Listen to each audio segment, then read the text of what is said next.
A fost odată ca niciodată, într-un palat îndepărtat, un împărat care avea 12 fiice frumoase, fiecare mai fermecătoare decât cealaltă. Dimineața împăratul descoperea că pantofii lor erau dansați și rupți.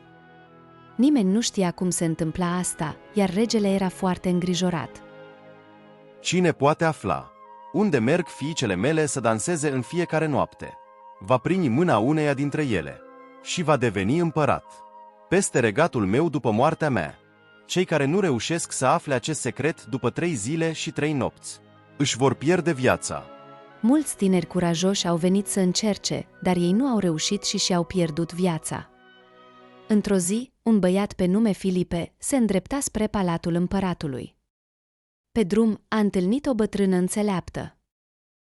Dragul meu, nu e așa greu să afli secretul prințeselor.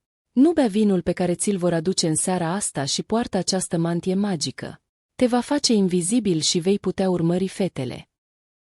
Filipe a ascultat sfatul bătrânei, a luat mantia magică cu el și a mers la rege să se ofere pentru misiune. În acea seară a fost dus în camera prințeselor. Cea mai mare dintre ele i-a adus un pahar cu vin. Filipe și-a turnat vinul într-un burete ascuns sub bărbie, prefăcându-se că adorme imediat. Dar el era treaz și a urmărit prințesele. Acestea, îmbrăcate în cele mai frumoase rochii, au coborât printr-o trapă secretă din podea.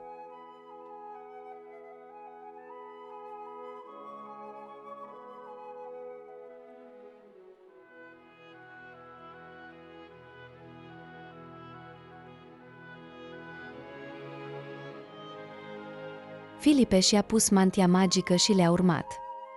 Pe drum, prințesa cea mai mică, care rămânea în urmă, a observat că cineva a călcat pe rochia ei, dar prințesa cea mai mare îi spunea că poate îi se pare. Au trecut prin 3 alei magnifice cu copaci din argint, aur și diamante. Soldatul a rupt câte o crenguță din fiecare ca dovadă. Au ajuns la un lac mare, pe care l-au trecut în bărci.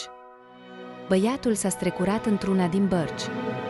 Au ajuns la un castel splendid unde au dansat toată noaptea, până când pantofii prințeselor erau iarăși distruși.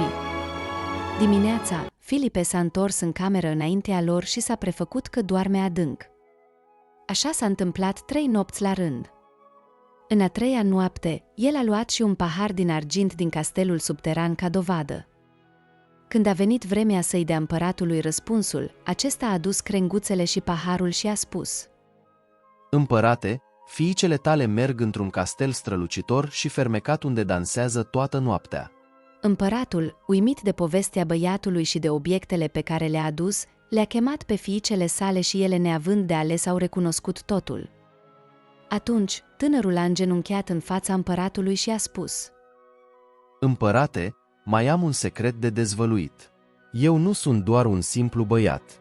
În realitate, sunt un prinț dintr-un regat vecin, care a venit sub acoperire pentru a afla acest mister și pentru a câștiga mâna celei mai vrednice dintre fiicele tale. Toată lumea a rămas fără cuvinte. Împăratul l-a privit cu ochii plini de admirație și a întrebat: Și pe care dintre fetele mele o dorești ca soție? Pe cea mai mică dintre ele, care este frumoasă, înțeleaptă și cu inima bună.